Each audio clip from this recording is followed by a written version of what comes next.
உலகை எழுப்பும் ஞாயிறு அங்கே குடியிருப்பான். அவன் ஆனை முகத்தனின் அடியவர் மனத்தில் ஒளியாய் வந்து கொலுவிருப்பான்.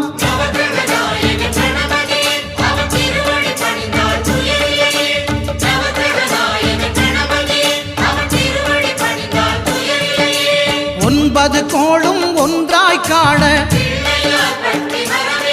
அங்கு கற்பகம் என்னும் கடவுளின் மெய்யில்